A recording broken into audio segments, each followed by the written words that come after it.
Good morning.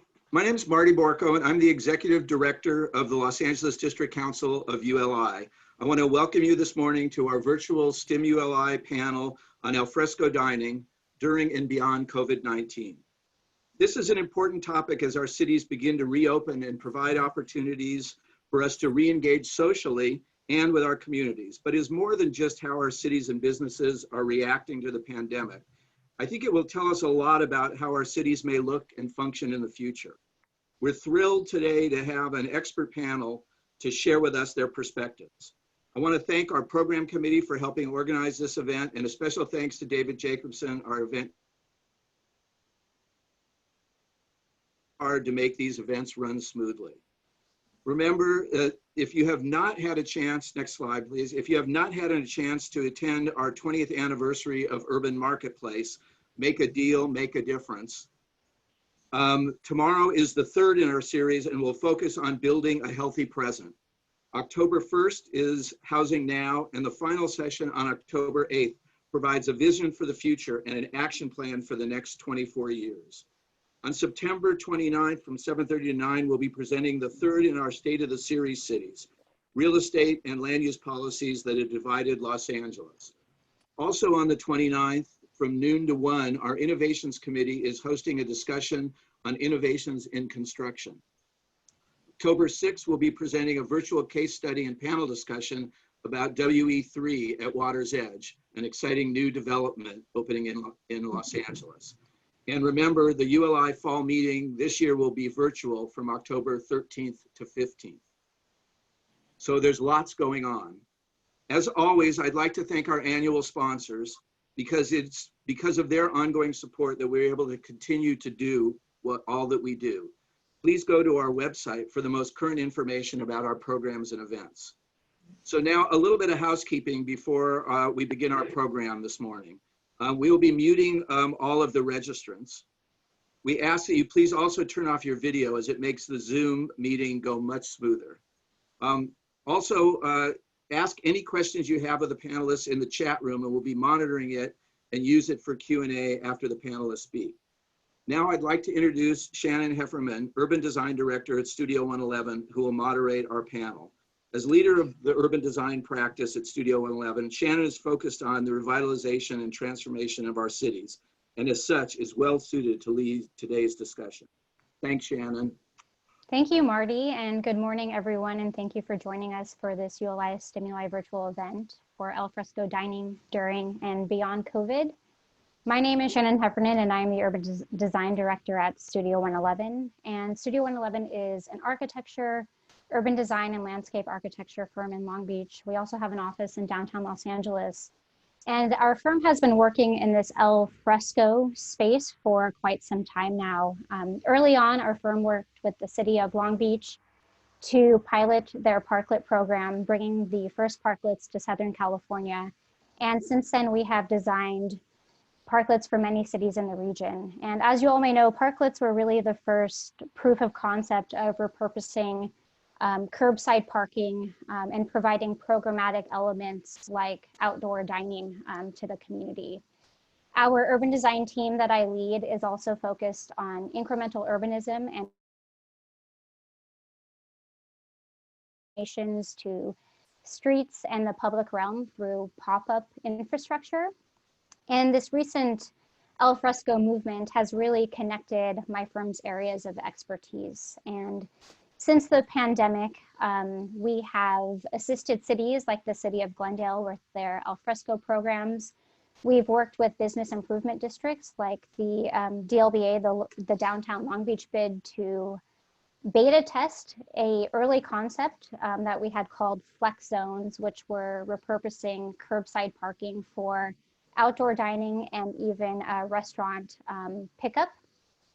And we've also worked with property owners and restaurants in spatially laying out their al fresco dining so they could provide that service for their patrons.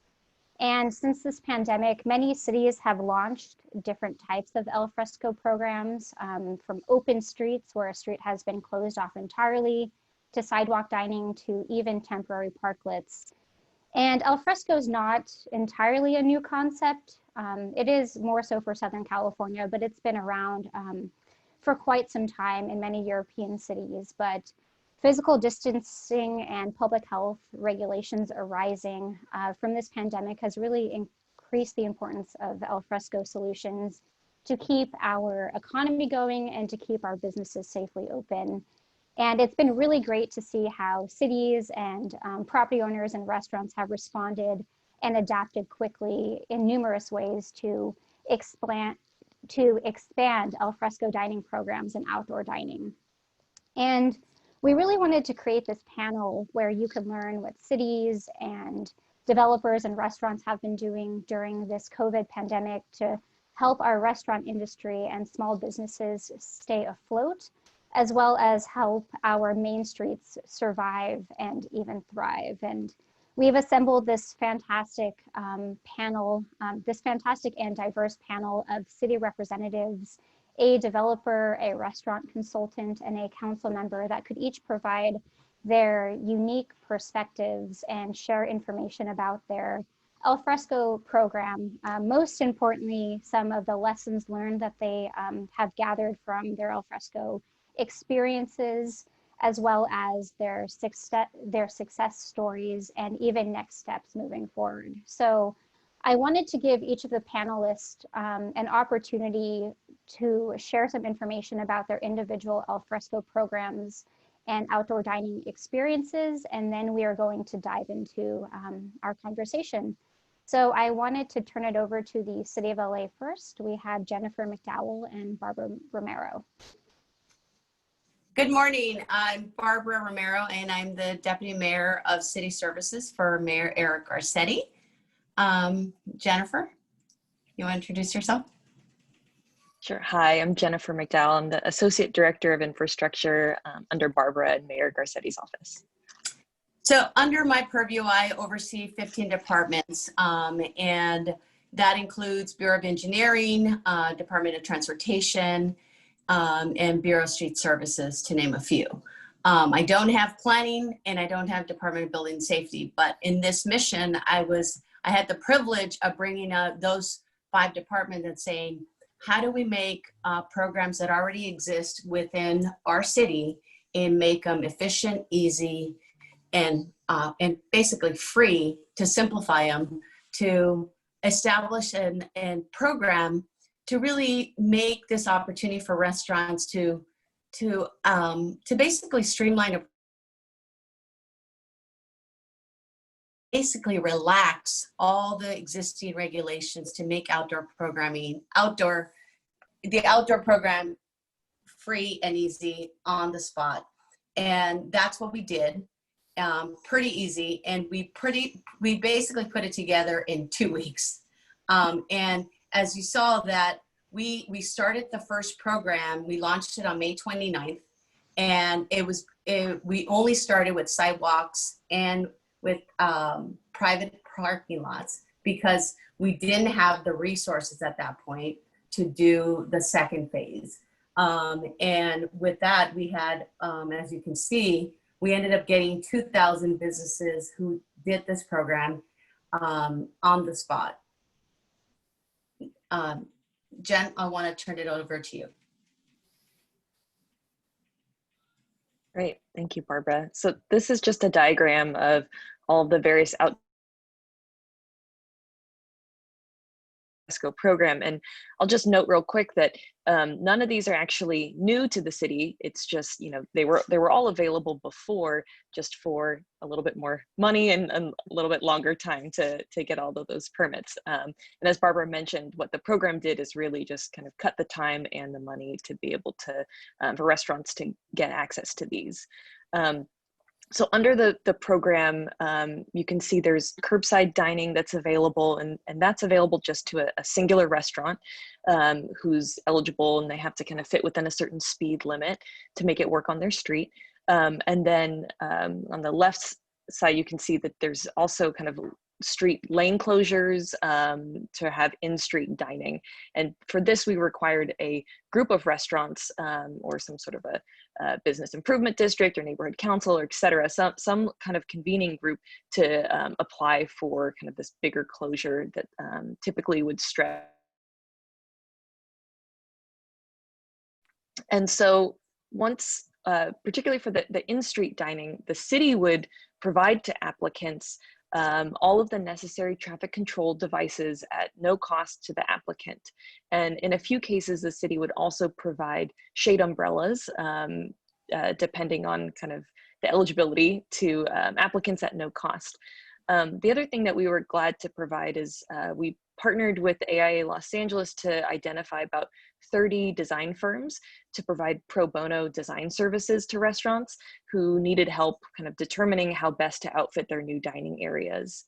And aside from that, we really left it up to the applicant to provide everything else, the tables, the chairs, and anything else that they wanted to make their area kind of feel like their business.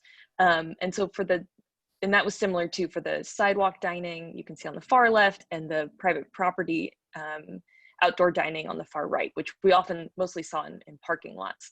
And again, we'd give restaurants the space and then they would outfit it with their various tables and chairs. And so we made all of these permits available through one singular portal, coronavirus.lacity.org/alfresco. And all the permits and these allowances are available through the end of this calendar year as of now. So one of the important features of our program is we limited a number of our businesses with equity targets, and we wanted our program to ensure that 50% of our program would go towards businesses that were either minority owned businesses or located and severely impacted by the economic crisis. And that we wanted to make sure that happened.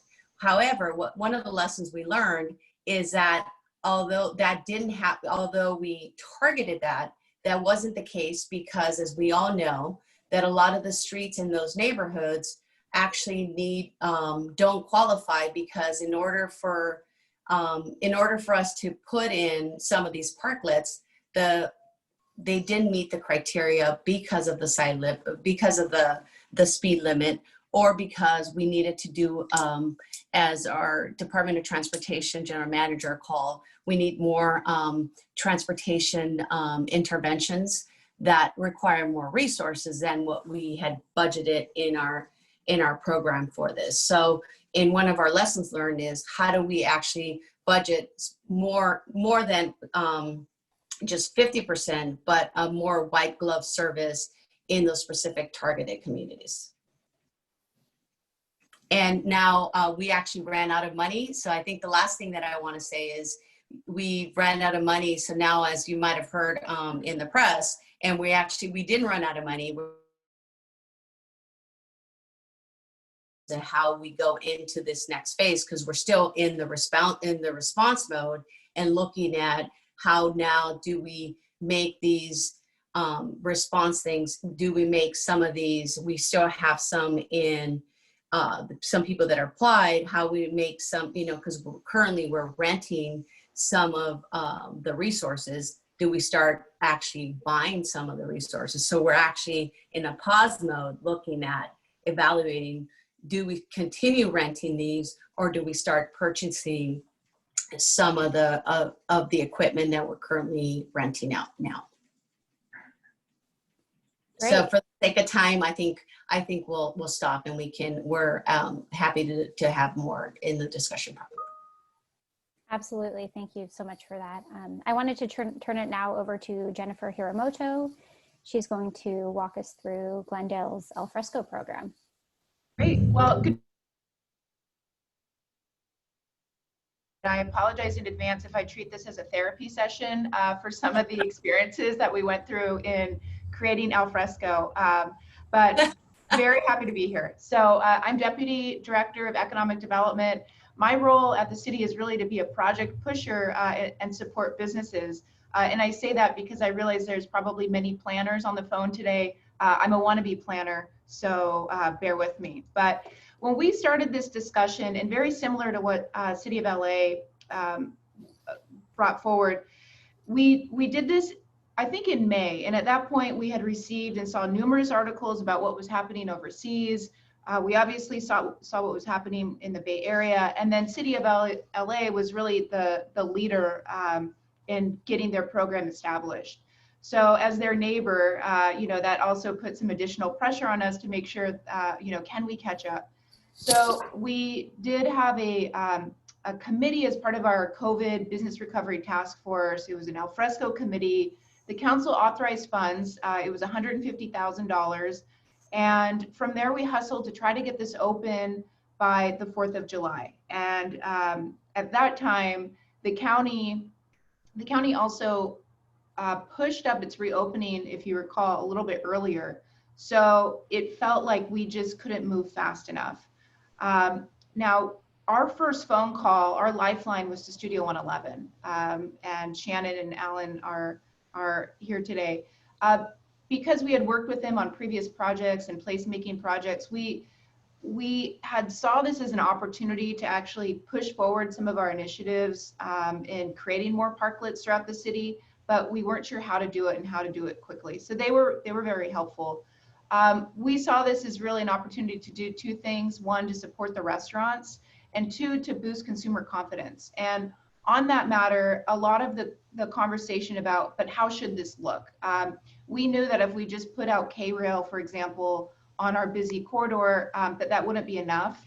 So there was a lot of conversation about how do we make this look good, be functional, but operate under the constraints that we had. So similar to City of LA, we looked at least administratively, what current processes we could use so that we didn't have to reinvent the wheel. So we did do sidewalk dining. We already had that permit in place. We wanted to create parklets. So what you're seeing before you is on Brand Boulevard. This was the first location that we established parklets. And then the third was we utilized a temporary certificate of occupancy to establish outdoor dining in some of the private parking lots. So to date, at least on Brand, we have about 12 parklets, and some of what you're seeing, each of these parklets are near and dear to my heart because each has had its own issues. But we do have, in the first image here, this is Mr. Furley's. We do have a collection of businesses that participated in this. I think one of the things early on in working with our public works team is we realized the parklets would not extend as far out into Brand Boulevard, which is our main corridor, as we thought. So that was something that we had to kind of grapple with, but we realized when you actually sit in those areas, it is fine. So you can see how just some of them somewhat differ. On the second image, we worked with Studio 111 to come up with these really pretty vinyl wraps. They are very expensive. So we had to evolve as well. We started doing what looks like now Dodger blue.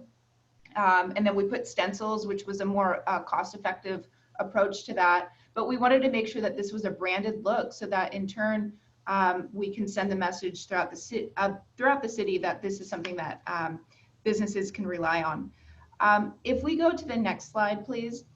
So as far as, how did we lay this out? We did tap our business improvement districts for both the downtown Glendale area, and this is in Montrose, which is in the north part of the city.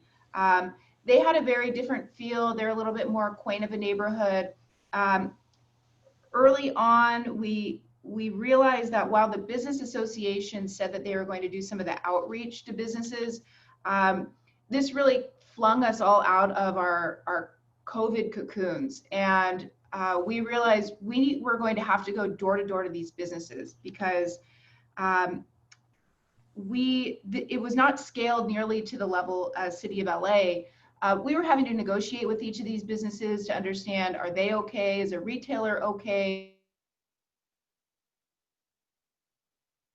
People are very protective of their parking. So that face-to-face and door-to-door outreach was really, really necessary. But again, I think the city ended up providing tables, chairs, umbrellas, the K-rail, some of the branding, and then leaving it up to the businesses.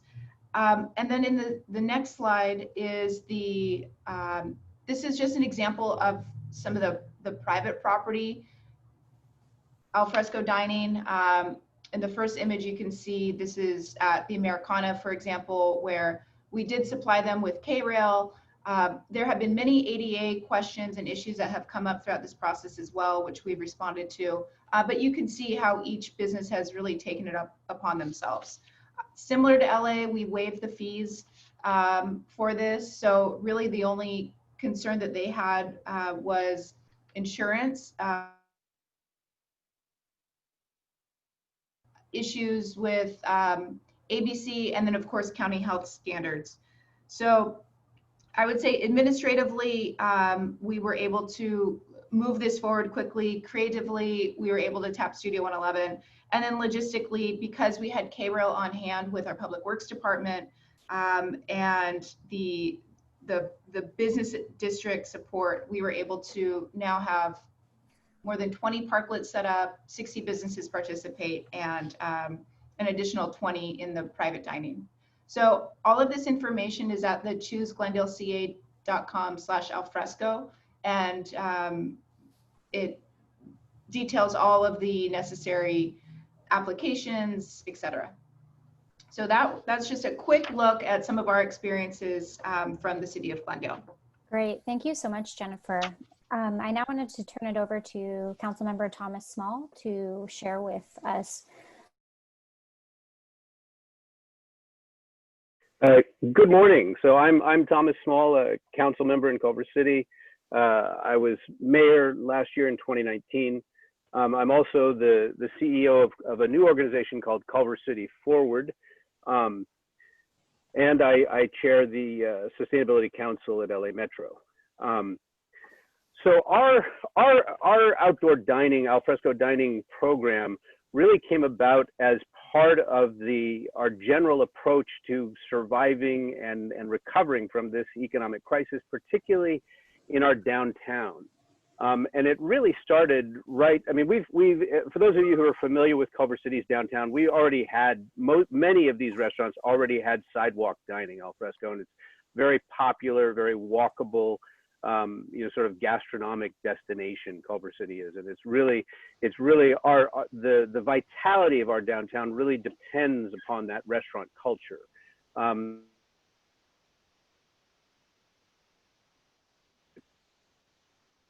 As to how our restaurants would survive this and come out of it. And it actually started with a program called Feed Culver, which was not done by the city itself, but which was started by my organization, Culver City Forward, and a group within the city, really a very diverse group, to support the restaurants downtown and throughout the city. And it's really been a very innovative, successful program. And what we did was we raised money to pay the restaurants to continue to make food and keep their kitchens going. And then we took that food and sent it to the local soup kitchen. So I think we've served, I think over 3,000 meals through that program now. But right on the heels of that came the idea of expanding our alfresco dining program. And it was a little more complicated than in some of the other areas because we needed to actually close off, entirely close Main Street. So you're seeing Culver Boulevard right here. Why don't we go to the next slide? And here we are also on Culver, right in front of City Hall, and then on the left is Main Street. And so to do that took sort of more public outreach, a little bit more buy-in. I think our first meeting at City Council was on the 9th of June, and then everything was approved on the 22nd of June. But we really saw it as an ability, giving us the ability to do some mobility features that we had been wanting to do for a long time, and that's been a great boon for this. So we also now through our downtown, by closing half of Culver Boulevard, we were also able to add a mobility lane for bikes, scooters, and emergency vehicles. And then down, as the program has expanded further down Washington Boulevard, we have added extensive parklets, also protected bike lanes. So we have been talking about this, about these projects, really since 2017. Actually, when Marty and I talked a lot about this on that project of our a big mobility study and visioning process that we did back in 2017. And this is a lot of these mobility things were what were envisioned then, and we're able to use this to sort of begin to make them happen now. We're even going to be having a circulator that we've been talking about for a long time to join our arts district and our downtown and our train station together with a circulator. So let's go ahead to the next slide. So here we are at night. There's the Culver Hotel. I think we have issued 50 temporary use permits for this program, both in the public right of way and in parking lots. And we're seeing how much of this we can keep. You know, there has been sort of a European contingent in the city that's wanted to have more plazas and you know, and to make it even more walkable down, you know, closing our entire downtown to cars. And so we've made some inroads on part of that now. Let's go to the next slide. So I think this is, yeah, this is downtown again. Let's go to the next slide. That's a City Hall in the background. So this is at Hatchet Hall, one of our excellent restaurants. In their parking lot, they were one of the first to do this. And then I'll close by going to our next slides, the sort of even more visionary. This is a pavilion for outdoor dining that's been designed by Eric Owen Moss and his firm that will be going in soon to accommodate dining at Vespertine. And that was the late great Jonathan Gold's pick as the best restaurant in Los Angeles. So you know, we'll be seeing this over the next month or so. So I'll be happy to take any questions when we get to the question period. So thank you so much. Great. Thank you so much, Thomas, for that overview. It sounds like the Culver City is doing a lot of really great things related to al fresco. I now wanted to turn it over to John Paul Wardy. He's with CenterCal to talk a little bit about what property owners and private developers are doing as part of al fresco and integrating outdoor dining as part of their projects. Good morning. My name is John Paul Wardy. I'm the CEO of CenterCal Properties. We are a developer of retail-driven projects in California, Oregon, Washington, Utah, and Idaho. I just wanted to thank the ULI team and staff for it's truly an amazing time to be in our business and to see, with so much going on and all of the challenges in front of us. We are really blessed to be working in some amazing communities. As we've heard from a lot of the cities today, our city partners have really stepped up and gone to a lot of lengths to really support our local retailers and restaurants and our other uses. And we are just amazed at the vibrancy and how quickly these cities have moved. We're also amazed at the creativity and resiliency of our retail partners. If you could imagine, you know, 2 years ago, explaining to somebody that this would be happening, I don't think anybody would believe that we'd be able to get through it. And through this creativity and resiliency, it's just amazing to see what has really been achieved. And we also had the benefit of having an amazing team that's really been, you know, create seating where seating didn't exist, to create outdoor activities for boxing and Pilates and nail gardens and movies on the roof of our parking decks. So it's just an amazing time to see that.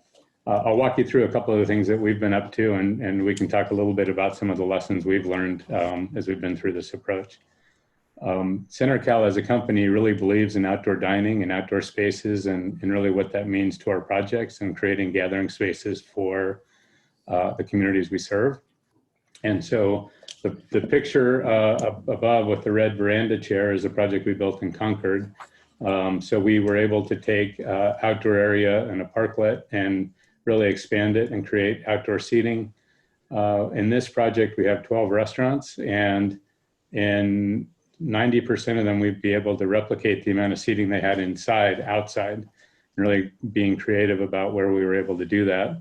You know, one of the challenges we're facing as the weather gets colder is how do we create these areas that are outdoor? How do we weatherproof them? How do we put heating, tents? So that's our next challenge that we're very focused on today. Down on the left, this is a project we built in Long Beach, and you can see this was previously common area. And again, we've just expanded it and created outdoor seating for a Mexican restaurant, Ola. We created these temporary pavilions and shade structures that really allowed us to create comfortable seating that was spread out and socially distanced in areas that were previously not set up for seating. Next slide, please. Again, on the left, that's a Mexican restaurant, Puesto, at one of our projects, and we've just been able to really create outdoor seating in our common areas. Down on the left with the green area is a project in Long Beach where we were able to take a street that ran through the middle of the project. We put turf down, and we've been able to create outdoor seating and really spread out our restaurant seating. We've also been able to create areas for nail salons that were not able to operate indoors, as well as some of our fitness facilities. Next slide, please. This is also one of our projects in Long Beach with the Box House Boxing Studios. So one of our tenants that's not able to operate today indoors, really how do we help support our tenants and really get creative on allowing them to operate and connect with their customers. It's really been amazing for us to see with online classes and other opportunities, our retailers are really just rolling their sleeves up and figuring out how and open in these very challenging times. A couple of the pictures down below, again, are just really creating areas that are outdoors, you know, and tents and other areas which were previously streets. But in all of these cases, it's really a collaboration between our on-site team, our city partners, and our retail partners. And it's just been amazing to see the collaboration and the creativity. And one of the things that we found is that there's no one size fits all for any of these issues. Every community is different. What is supported and what people feel comfortable with in Salt Lake City is different than what it is in Portland or Southern California. And really what we found is to be successful, we really need to give a lot of autonomy to our on-site teams and let them be creative. And we're trying a lot of things, and a lot of them are working and a lot of them aren't working. And be creative and think about, at the end of the day, how do we support our retailers and how do we make our consumers feel safe? Because at the end of the day, our retailers are our lifeblood, and we need our customers to feel safe to come back. But it's just been an amazing opportunity and an amazing time to be involved. And as tragic as the pandemic has been and as catastrophic financially for so many of our retail partners, it's really been amazing to see how all of our partners have been able to get creative and solve problems. So, and I'm happy to answer any questions. Thank you. And then lastly, we have Asia Beard. Asia owns her own consulting firm, Ask Asia Restaurant Consulting, and she's going to share with us some information related to outdoor dining as part. Great, thank you, Shannon. Good morning, everyone. I'm excited to be here as well. Again, my name is Asia Beard. I'm the founder and principal consultant for Ask Asia Restaurant Consulting. Our mission truly is to help restaurateurs have long-term success in this industry. We work on the fundamentals, food costs, budgeting, menu engineering. And so I partner with 3 different centers that support small businesses in particular in certain communities. And so one of the clients that I do have is the new townhouse. And I just wanted to shed some light on what she did with Alfresco Dining.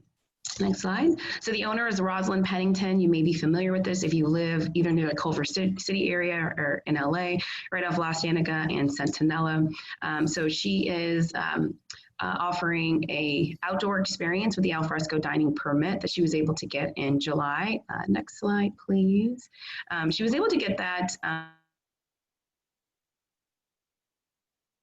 sidewalk that's right in front of her location, but also taking over some of the parking spaces that are right in front.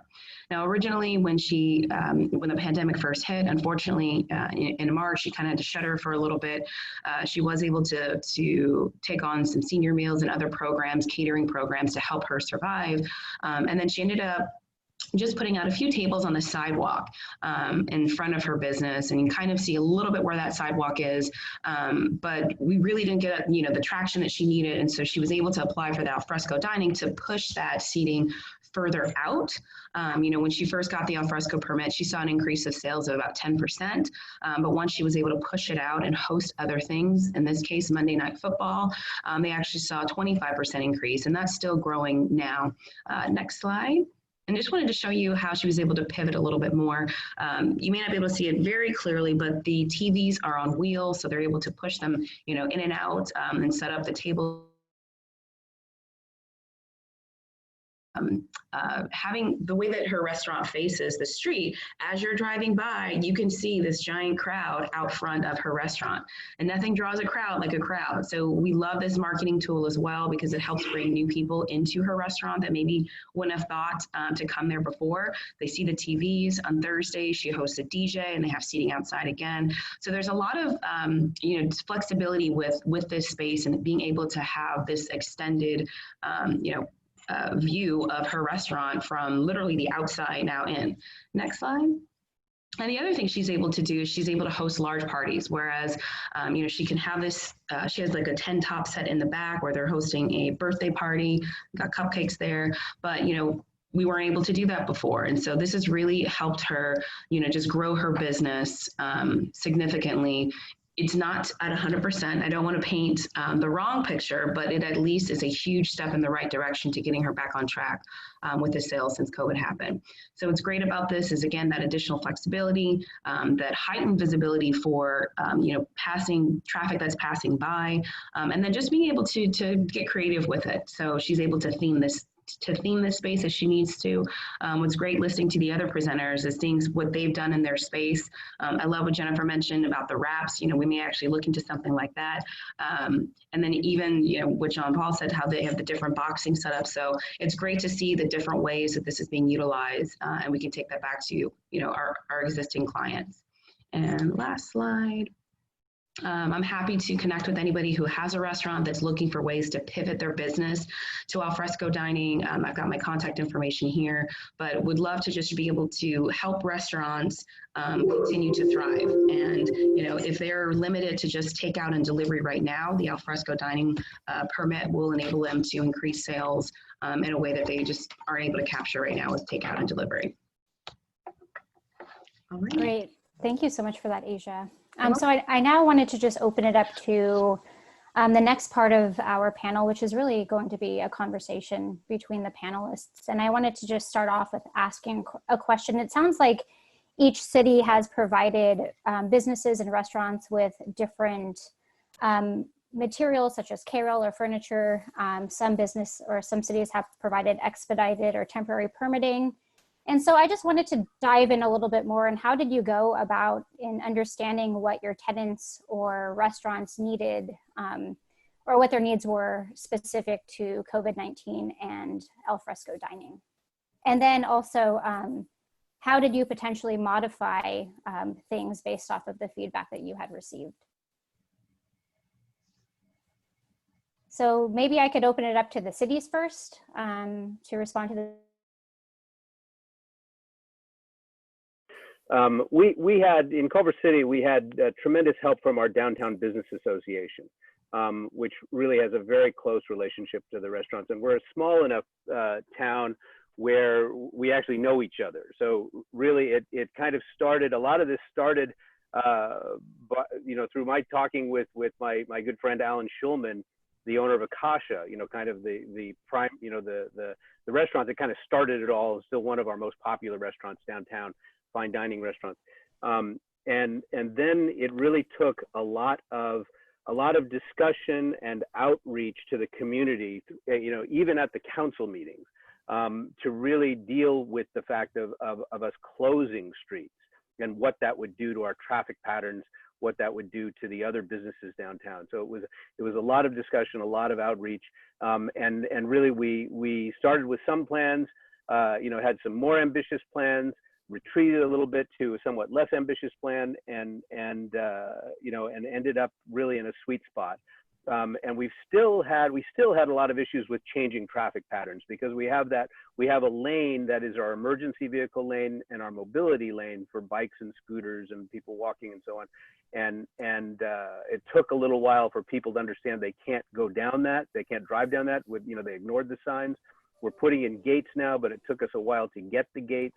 So that, I think, is a good start to that. Happy to refine that if you have more questions. And then I want to piggyback on that a little bit. Part of it is also communication with the staff, because it's not just a matter of getting the permit and everything's good to go. Now you're having to reallocate labor, you're having to set up different processes. It's almost like doing an event every single day. You're setting it up, breaking it down, which is not something that you would normally do if you have a brick and mortar and the table's already there, TVs are already there, and you're just kind of coming in and clocking in and getting your side work done. So it became more physical and needed to be something that had to be communicated to the team, what the new expectations were.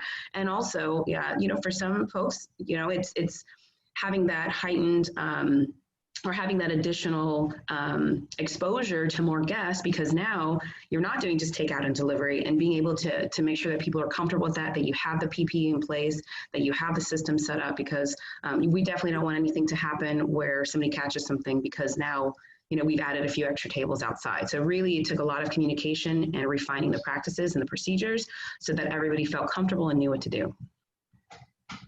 And just to jump in from the City of Glendale perspective, so our initial thought was the city was just going to establish these parklets and provide a permit to allow businesses to do this. But we got feedback early on from restaurants who said, it's not as easy just to remove the indoor tables that we have from indoors, outdoors, in part because some of them may be bolted.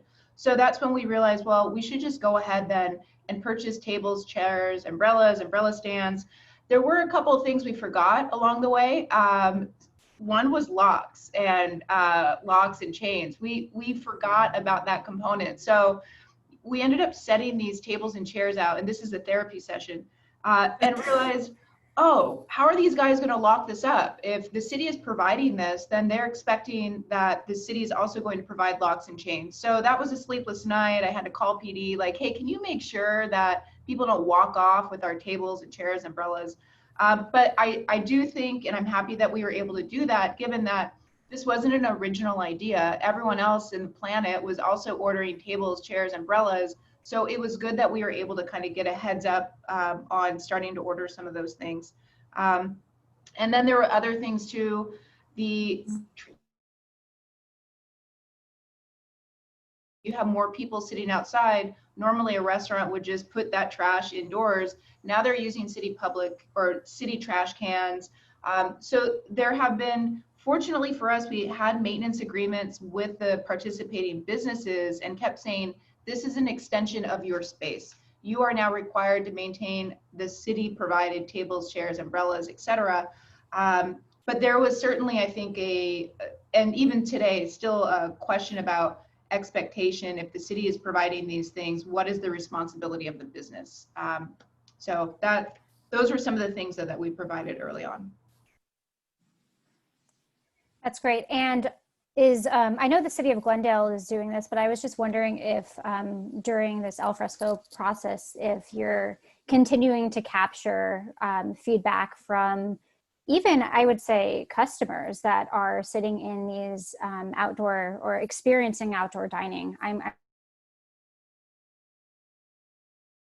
launched a survey to continuously get feedback.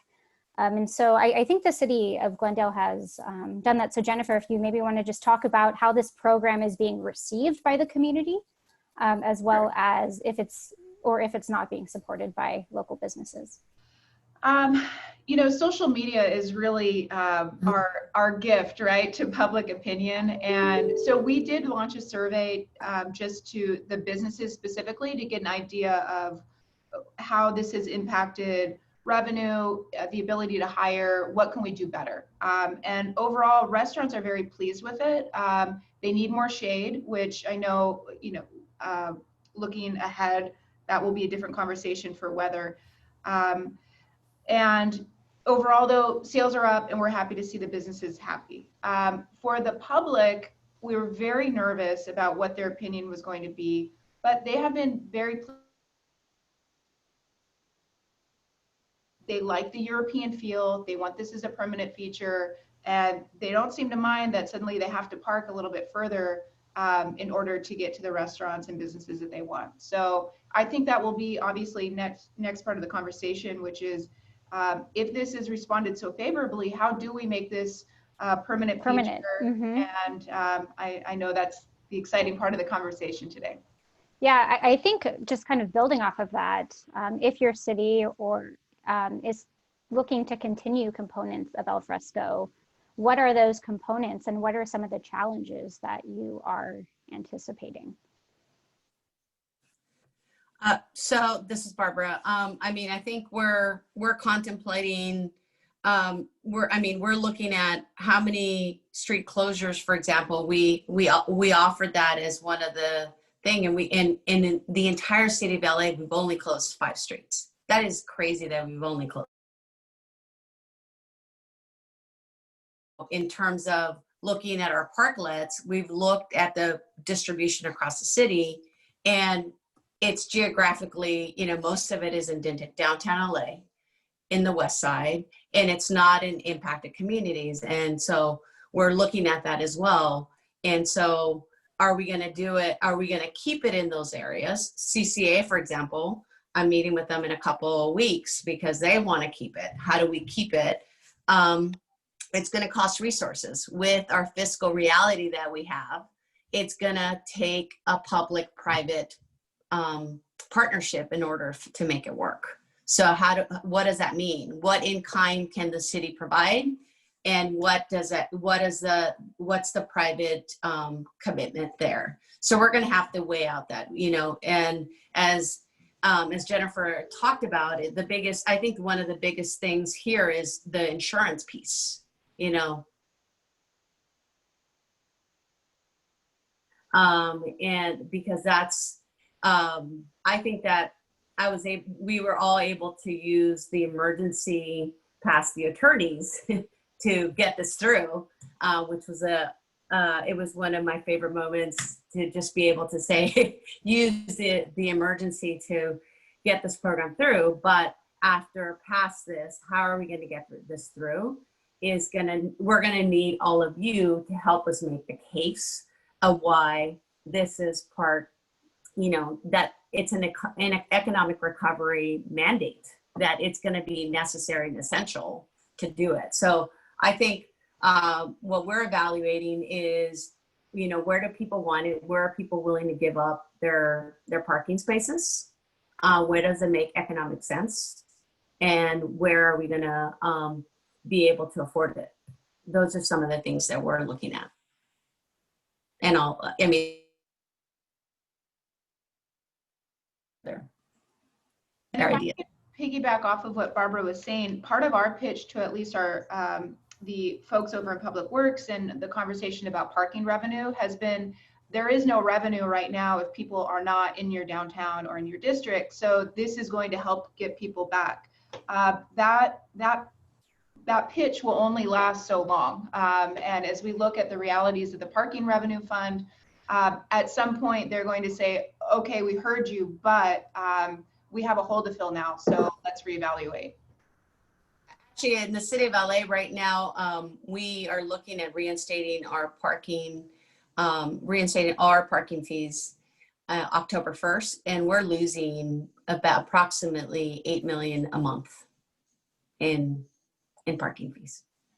So it's going to change our whole reality and the whole temperament.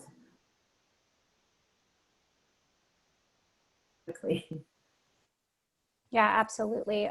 What types of, so I know certain cities and even businesses have leveraged the CARES Act to fund components of either their al fresco programs or even to provide resources for restaurants to, you know, purchase tables and chairs and umbrellas. But what other funding sources do you think could be available to help in, you know, making sure that al fresco dining could stay within some of your cities, or even be integrated more into private developments?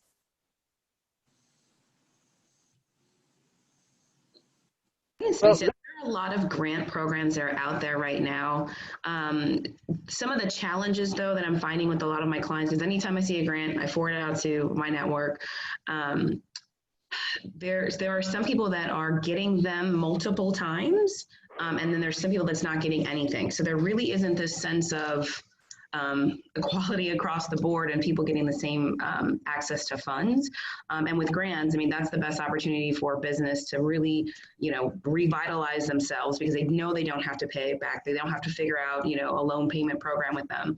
So if there is a way to make it a little more equitable, where it's going to these individual businesses versus everybody kind of jumping in and throwing their name in a hat to figure out if they can get some extra money, if there is a way to cater that more to a business that's already participating in it, and, you know, making a plan saying this is what we can do long term for you, or even if it's more than just a couple of months. Because I think the challenge with the CARES Act, and most of my clients were able to get access to both of those funds, EIDL and PPP, is that it just wasn't enough to sustain them for the entire year. It got them through a few months. So now that the money's gone, what do we do next? And so we're scrambling to find them grants.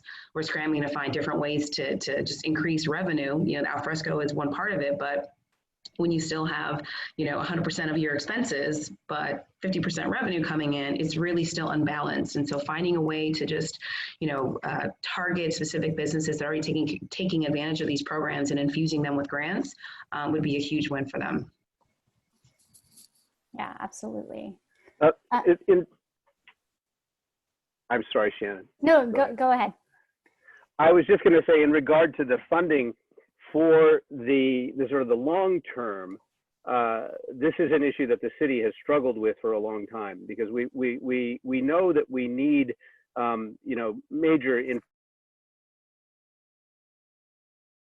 the tremendous development that we've had because of this influx of these wonderful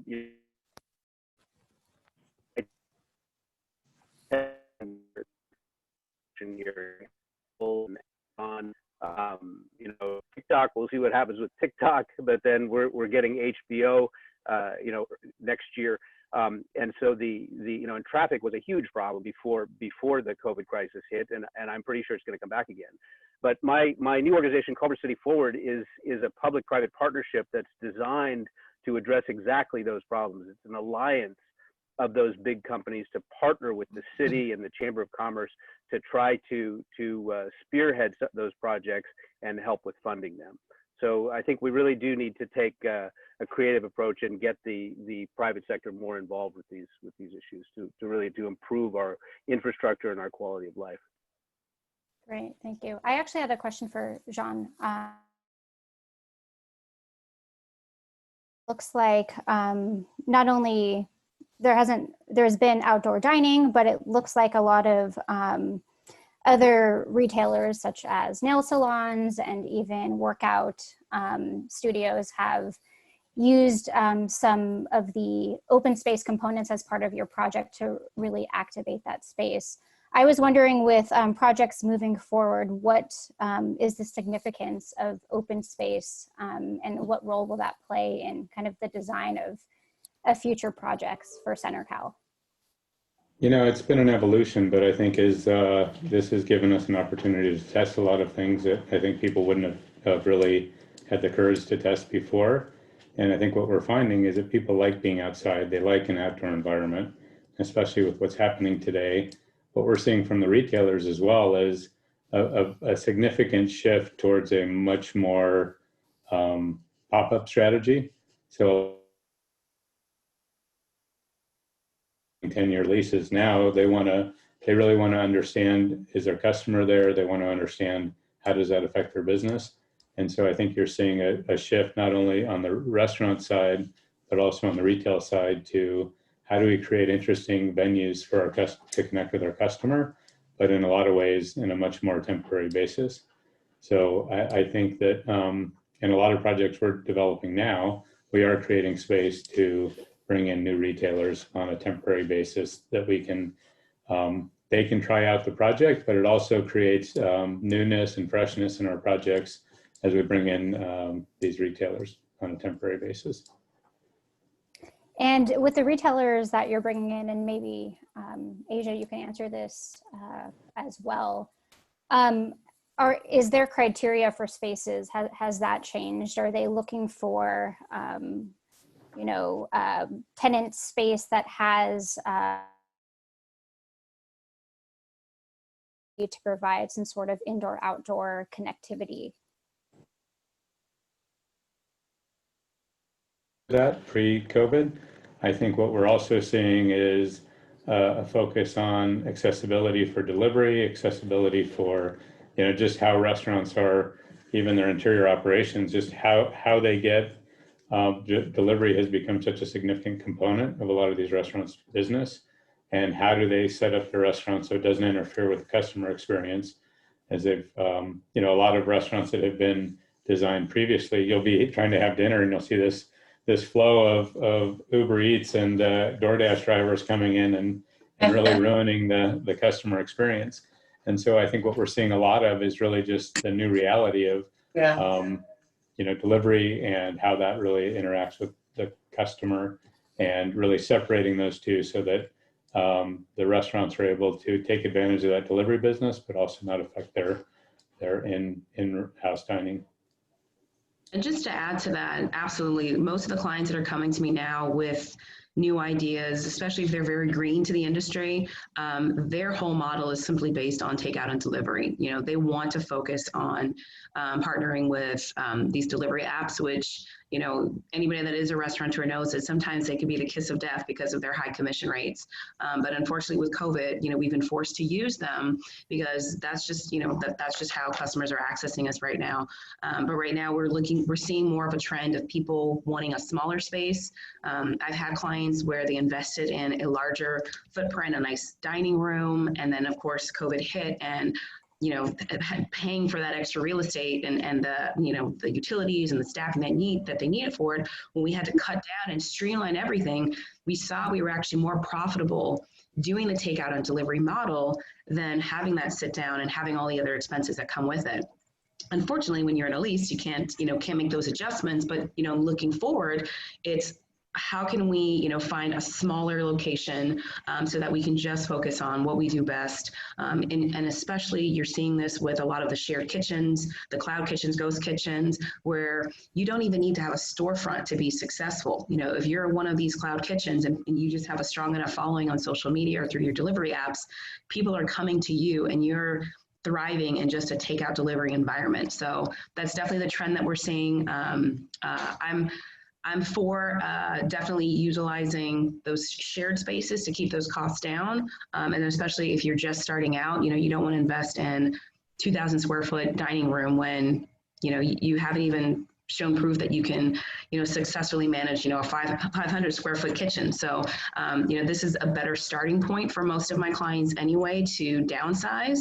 But if they do find a location that has a patio, it's definitely a benefit, and I'm encouraging them to explore that opportunity.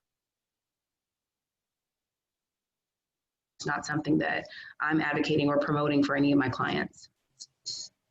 Yeah. I know John Paul kind of touched on this a little bit in his presentation, but I wanted to open this question up a little bit to all of you in how this program will evolve during the winter months or with seasonal demands. I mean, I feel like a lot of the cities that I've spoken with, al fresco is supported by the community and they would like for it to stay, but how could we transition to, you know, when it's getting darker earlier or different types of weather, and what strategies do you, are you thinking of putting in place to mitigate that?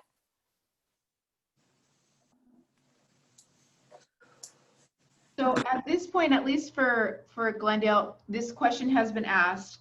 The irony of all of this too is like the question was asked at one of the hottest days of the year, maybe a few months. And it's just like, hold on, like I'm still dealing with the problem at hand. I'm not ready to think about winter. So that said, we are within our current sidewalk dining permits. Heaters are allowed, but you can't have a heater underneath the tent. So we're looking at what different solutions there could be. Again, there's a question of expectation then of the city versus some of the other businesses. We do want to be equitable as well with our funds that have been distributed, and that is something that we are very, very aware of. So at this point, we're just getting cost estimates of the heaters and trying to look at the different tents. I think ultimately, at this point, we're just encouraging businesses to purchase the tents on their own and see. And then on our side, we could look at heaters, but I would prefer to put that on the restaurant just because that's another concern of liability that I don't think that we necessarily. I know you're talking a lot about expectations. Does the city have in place, you know, metrics or measures to kind of gauge or, you know, track success? I think some of that it has been through the survey. Job creation for me was, I think, a really important. The council is dealing with larger issues such as evictions and, you know, concerns about the rental moratoriums. Our role in economic development is to make sure that people have a paycheck, and with that paycheck they can pay rent, and with that rent people can continue to stay where they are. So job creation is one thing we've been very concerned about, and just overall whether sales are increasing. We do monitor though how much we have spent within certain districts. So I mentioned we have one district in North Glendale. It's a property-based improvement district. They have utilized some of the funds, and when I say some, they've utilized about half of the funds, and we want to make sure that we are spreading the dollars equally across all parts of the city. But so I don't know if that answers your question. Yeah, it does. We are monitoring through the survey and tracking funds.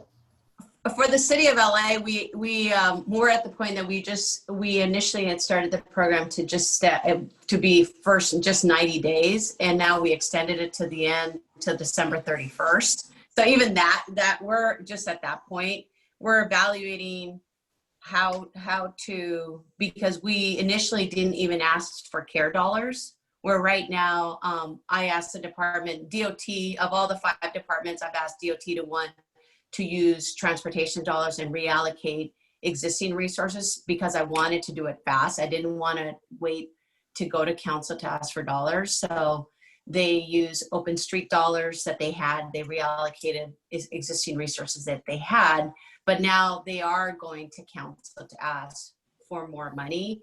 And it would probably be, and we're asking council to ask them, do they want to have a subsidized approach, or do they want at, you know, because the city is so huge, we've actually left it very flexible. Just open it up and see who does, you know, because we haven't, we haven't stepped in, just so, as Jen Paul has said, like leave it flexible so that because it's so massive, so people can respond and adapt in their own way in this short amount of time that we have.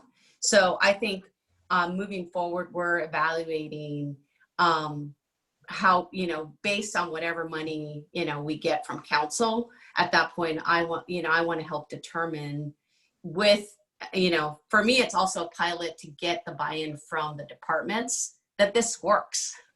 And, right. you know, because they're the ones that are that's a bureaucracy that, for me, that, you know, they went out to inspect 65,000 businesses, and they're following their protocols. They're self-administering. So I want them to see, look, this self-administration can help allow these businesses to, you know, if they say they're going to do it, that they're going to do it. So I want to, you know, my goal would be to help do something that is reduce some of the red tape, try to continue something that's less expensive. But it might not be citywide. It might be in certain pilot areas that want it, with because of the limited resources. So that's where we're at this point. And to be really frank, just to add to that, the pulse of most of the operators that I've been working with is they're not going to wait for the city. They've already got plans on purchasing heaters, releasing them. Yes, so I exactly. advise, don't put a tent up in there, but keep that in mind. You know, they're trying to save the city for that. If this is what they need to do to keep their guests coming back in, they're going to do it. Absolutely. And that's exactly what we need to get. And that's where I think government in this situation has to get out of the way.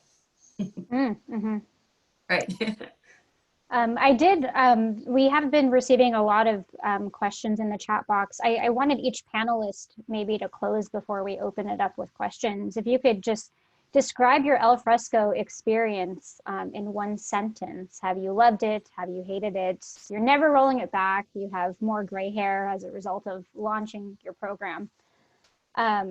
So maybe Thomas Small, if you wanted to just start with giving us a closing sentence before we open it up to Q&A. This is the future.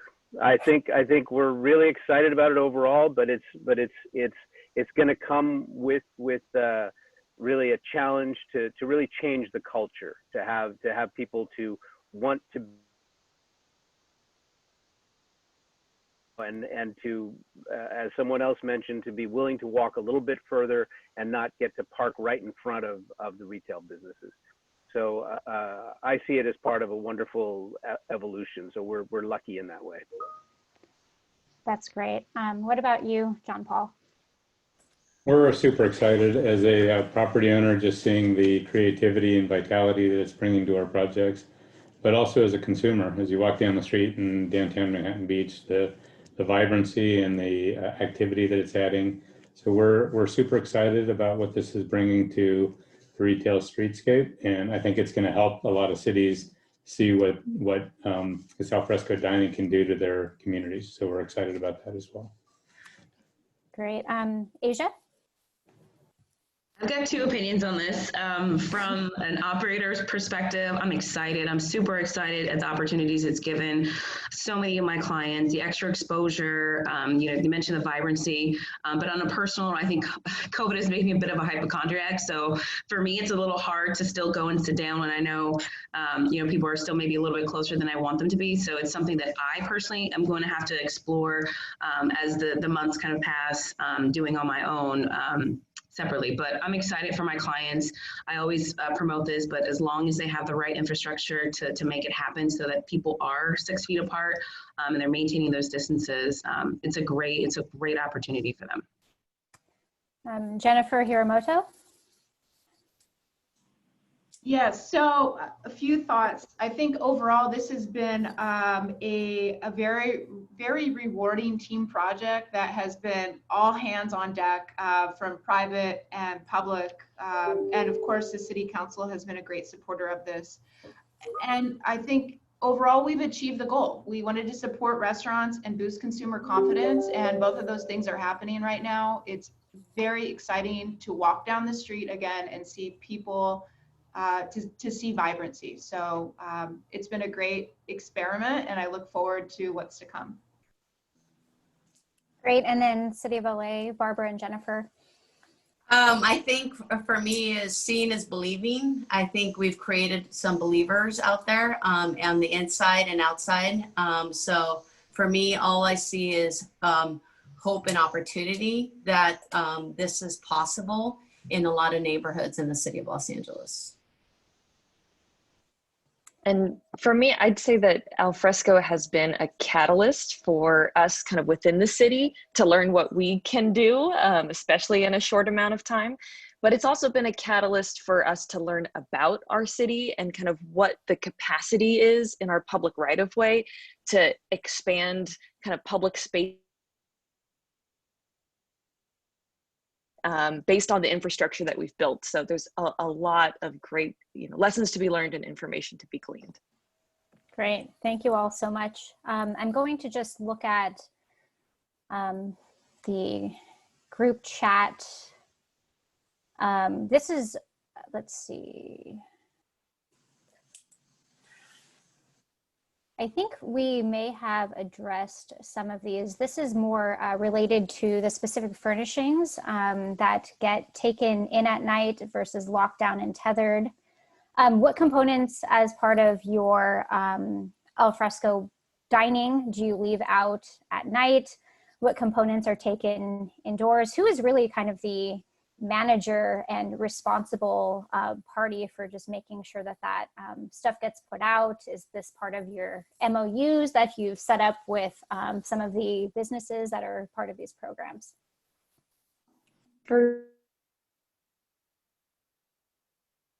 That we provide for the parklets and street closures, those get left out, mostly because some of them weigh like several hundred pounds. But otherwise, we really leave it up to the business about, whatever of theirs that they're going to be putting out, if they're going to be bringing it in or out.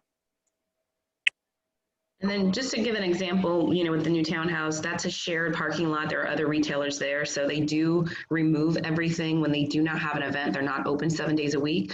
So that way that parking is still accessible to those other retail stores. And for Glendale, the private property owners, that's really on them. For the ones in the public right-of-way, after we gave them the locks and chains, restaurants are responsible for just locking up themselves. It looks like for the most part, they leave it out, they just lock it up. And then we do have our business improvement district.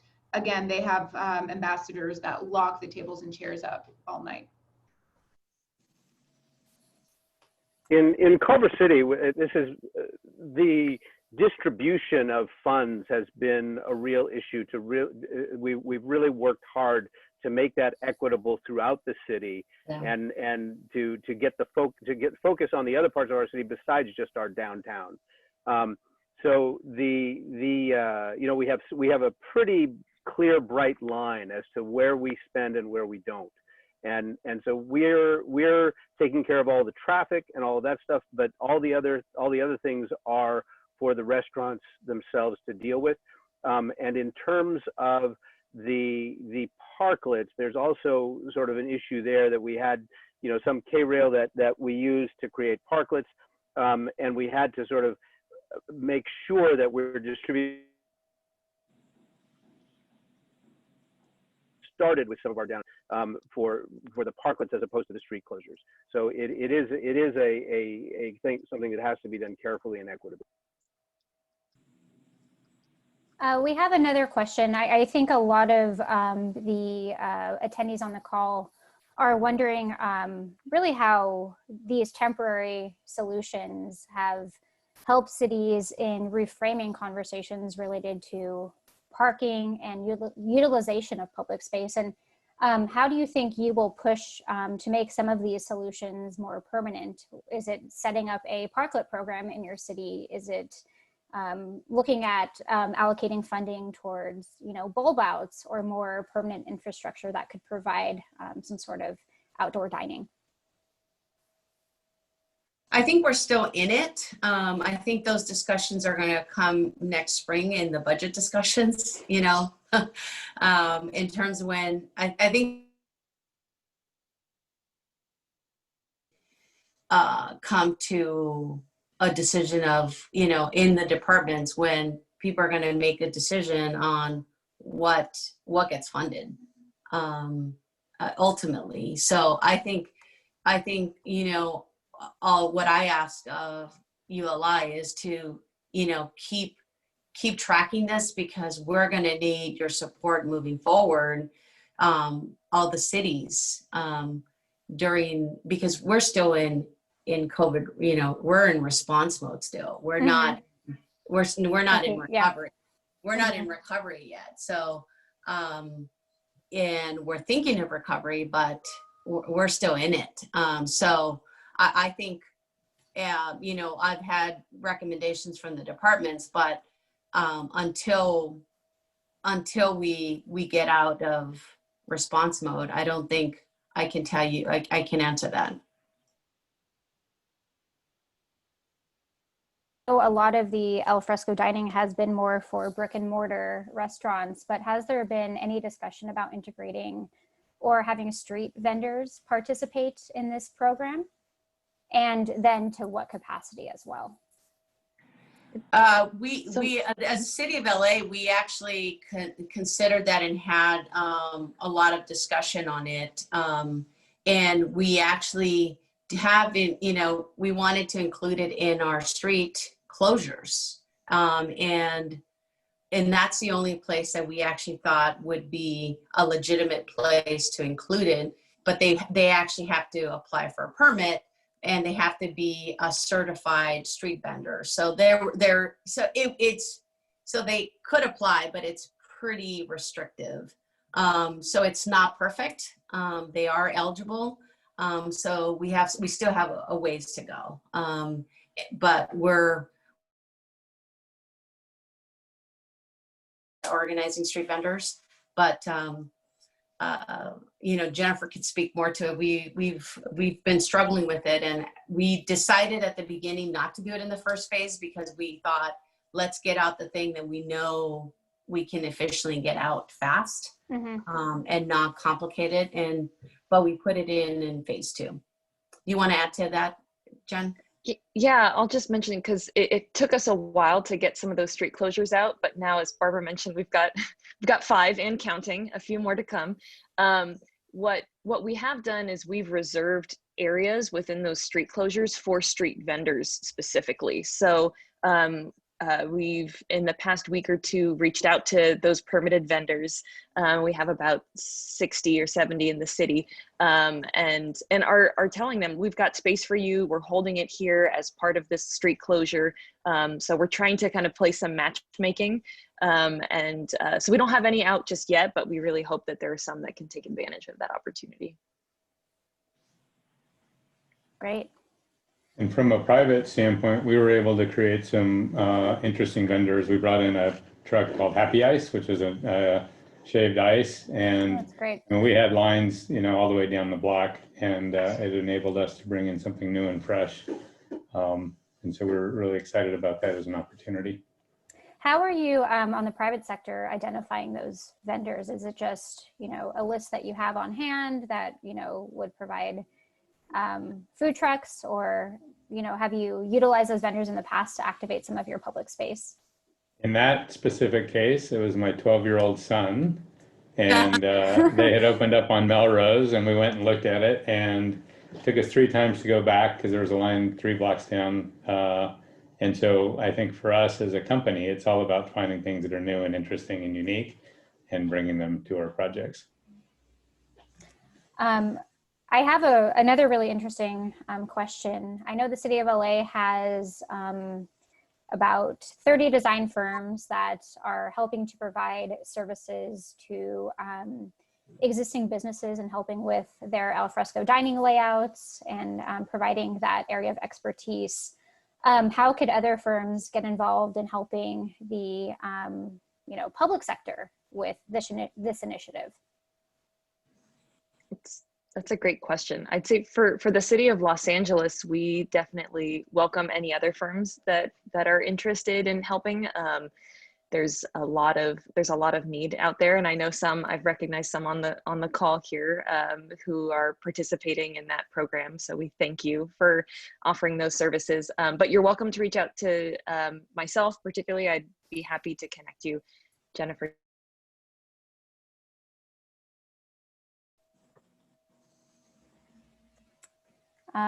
Is Culver City looking at, doing something like this, involving the private sector a little bit more? We haven't. I haven't heard talk about having street vendors be involved in this. We do. We have our farmers market that is also on Main Street, and so it's been sort of a dance to accommodate them. You know, our downtown is changing tremendously, and you know, in some of the pictures you saw some of the new buildings, the new Culver Steps, where Amazon is located. And we are looking at, we just have completed the RFP to take a look at at Media Park, which is our park downtown. So that stuff is all changing around. And it's interesting. We have not had a lot of street vendors yet. For the cities that have been providing different materials, whether it's K-rail, umbrellas, what are the requirements that these restaurants have had to meet to receive these items? Like, what vetting have you done? What has been included as part of that application or MOU agreement? Well, for the city, originally the intent was to provide the tables and chairs to the businesses that were just going to receive the benefit of the parklets. But again, it was a question of equity, right? Because that meant that those businesses are getting an unfair benefit from the city versus the restaurant on the street who's not getting a parklet, who just needs some tables and chairs. So at this point, whoever emails us, and so long as they have a valid sidewalk dining permit, they would be eligible to receive some of these tables and chairs. The council authorized, with that first $150,000 budget, we did go through that pretty quickly. So council did authorize an additional $150,000, and we were able to purchase more tables and chairs and umbrellas. And honestly, I mean, that's a really easy investment that the city can make and an easy way to support these businesses. If that's their ask, then we're happy to deliver on that. Great, thank you. Barbara, did you want to add to that? Or? We have an application process, and through the application, they have to go through the application process, and then DOT basically goes through it and gleans through it and then calls them and determines whether they're eligible for the resources. And we're now at that point where we spent over $700,000, and we're now at the point that we're looking to determine whether are we going to focus just a free for all, a first come first basis, or are we going to have targeted resources with specific criteria for communities so that we can actually have the resources be divvied up into some of the districts that haven't had as many of these parklets in certain districts. Because we, as when you talk about metrics, we have been tracking where we have them and by council district, so that we could see where we need to invest not only resources, outreach resources, but also where what restaurants we need to start targeting, and maybe we should talk to some of you to make sure we could focus on some of those areas that either might not know about it or basically don't understand, or know about it but don't understand the value of the program.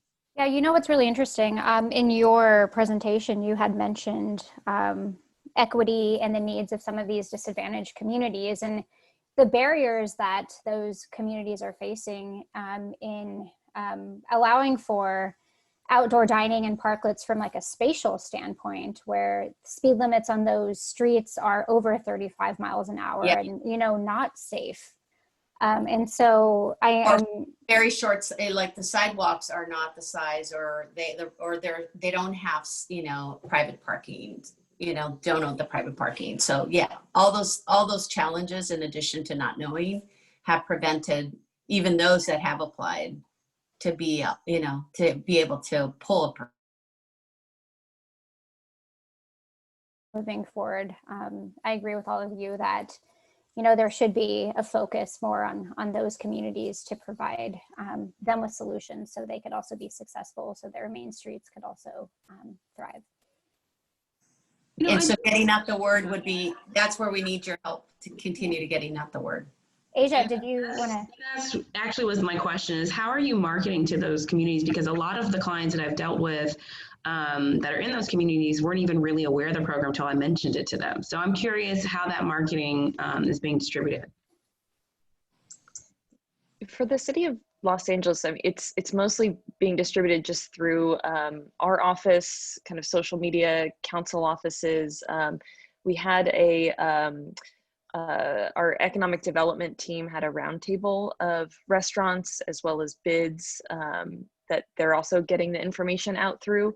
But we realize it's not getting far enough. So we have an outreach consultant that we're about to bring on board for kind of, you know, the next few months, that we're really hoping to do more targeted outreach. Okay, good. Yeah, because and that was one of the things I was going to say in terms of lessons learned is I'm the deputy mayor of city services. We have a deputy mayor of economic development. And so he was working on getting input from the restaurants, from the businesses on what they needed.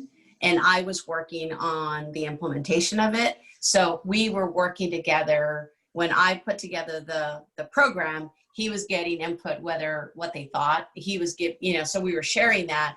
But in terms of getting the word out, it's basically on his side, you know, of his shop to get the word out to the businesses. So, but as you guys know, it's never, especially in those communities, as I mentioned at the beginning, it should be, you know, it should be a concierge kind of service, right, if we really want it to work. Yeah.